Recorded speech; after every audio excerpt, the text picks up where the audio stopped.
யாலும் ஏற்கனவே இந்த மாதிரி சிக்ஸ் பேக் உண்டாக்கி தான் உடம்பு கெடுத்துக்கிட்டார். சூர்யாவும் அதே மாதிரி உடம்பு கெடுத்துக்கிட்டார்.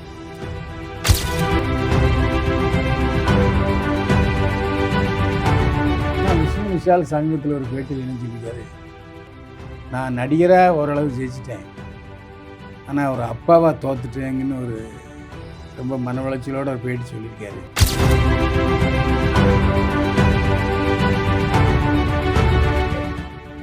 இப்படிப்பட்ட சூழ்நிலை சபரீசனையும் பற்றி ரெண்டு அமைச்சர்கள் தப்பாக பேசியிருக்காங்க.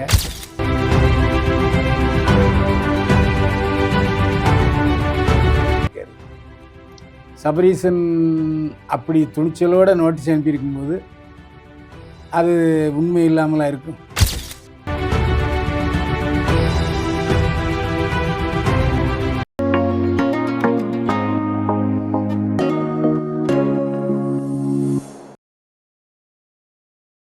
ஜெம் சினிமாஸ் நேயர்களுக்கு வணக்கம். நான் உங்கள் விஜி அருண். இன்னைக்கு நம்ம கூட இன்டர்வியூல யார் வந்திருக்கான்னு பார்த்தீங்கன்னா ஆஸ்தான யூடியூபர், சினிமா விமர்சகர் மற்றும் திரைப்படம் நடிகர் பைல்வான் ரங்கநாதன் சார். வணக்கம் சார்.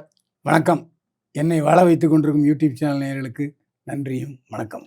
விஷ்ணு விஷால் அவர்களுக்கு ஒரு நோய், ஆட்டோ இம்யூன் டிசீஸ் அப்படின்னு சொல்லிட்டு இருக்கு அப்படின்னு சொல்லிட்டு சொன்னாங்க. அவரே சோசியல் மீடியாவில் போஸ்டாகவும் போட்டிருந்தாரு, எனக்கு ஒரு 3 to 4 years இருக்கு, இது ஆட்டோ இம்யூன் டிசீஸ் இருக்கு அப்படின்னு சொல்லிட்டு சொல்றாங்க. இது அவர் ஏன் வெளியே சொல்ல ஆரம்பிச்சு, இந்த கட்டா குஸ்தி படத்துக்காக 2 படத்துக்காக நிறைய ப்ரொமோஷன் வீடியோ போறப்போ அவருக்கு இந்த மூஞ்சில வீங்கி இருக்கிற மாதிரியோ இல்லை ஃபிட்டிங் இருக்கிற மாதிரிலாம் நிறைய பேர் சொன்னதுனால இப்போ அவரே அதை போஸ்டா போட்டிருக்காரு. இதை பத்தி கொஞ்சம் சொல்லுங்க சார்.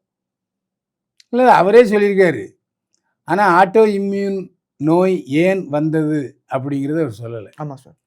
ஏன் வந்ததுன்னு சொன்னால் 6 பேக், அதாவது இப்போ பாடி பில்டர் 6 பேக் வைக்கிறாங்கன்னா அவங்க கடுமையான தேக பயிற்சியின் மூலமாக வைத்துக்கொள்கிறார்களே தவிர 3 மாதத்தில் அவங்க 6 பேக் உருவாக்கிறது இல்லை. இப்போ புதுசாக இந்த பாடி டிரான்ஸ்ஃபர்மேஷன் இல்லை, அந்த டயட்டீஷியன் இருக்காங்கல்ல, அவங்களாம் என்ன சொல்கிறாங்க, நீ சாப்பிடவே கூடாது, திடப்புறவு சாப்பிடக்கூடாதுன்னு சொல்லி இந்த ஒரு மாவு கொடுக்குறாங்க, இல்லை மாத்திரை கொடுக்குறாங்க. அதை மட்டும் நீங்கள் 3 மாதம் சாப்பிட்டா 3 பேக் வந்துடுன்றாங்க. ஆனால் இயற்கையாக தேகப்பயிற்சி செஞ்சு 6 பேக் கொண்டு வர்றது வேறு விஷயம். இப்படி செயற்கையாக கொண்டு வந்தால் இப்படித்தான் ஆகும்.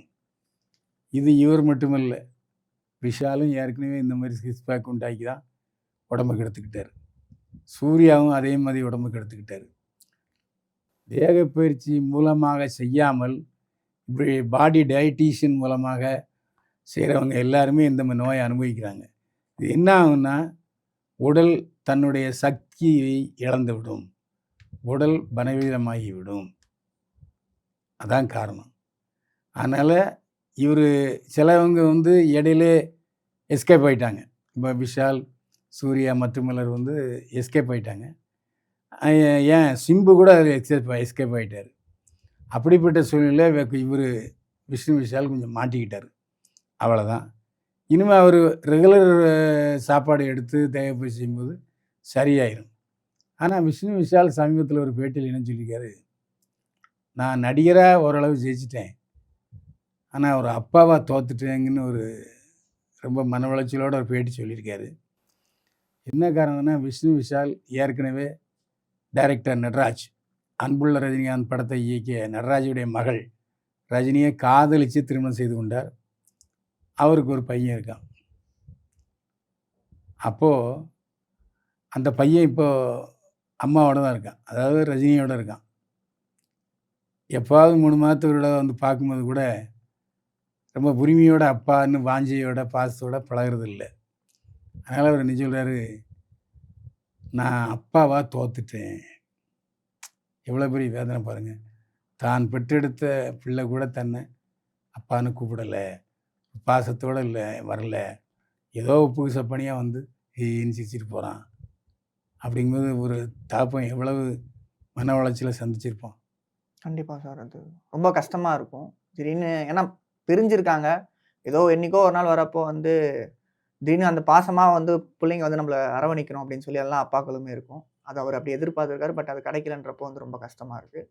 சார் இப்போ உங்ககிட்ட இந்த கேள்வி கேட்டா ரொம்ப கரெக்ட்டா இருக்கும். இப்ப நீங்கலாம் வந்து அந்த டைம்ல வந்து நல்ல உங்களோட உடம்ப வந்து நேச்சுரலா பில்ட் பண்ணி வச்சிருந்தீங்க. இப்ப இவங்க வந்து ஆர்டிஃபிஷியலா இந்த மாரி மெடிசின்ஸ்லாம் போட்டு பண்றாங்க. இதோட சைட் எஃபெக்ட்ஸ்லாம் வரும்ன்றது அவங்களுக்கு தெரிஞ்சும் அவங்க அத பண்றாங்களா ஏன்? அது அது அத ஆரம்பத்தில அவன் சொல்ல மாட்டான். ஓகே. அந்த ட்ரெய்னர் வந்து சொல்ல மாட்டான். ஓகே. இத நான் பப்ளிக்காவே விஷால்ட்ட கேட்டேன். "ஏங்க நீங்க முகம்லாம் ரொம்ப ஒட்டி போயிருக்கு" அப்படின்னு கேட்டதுக்கு அவர் சொன்னாரு, எங்க அம்மாவே கேட்டாங்க, "ஏன்டா இப்படி இருக்குன்ட்டு."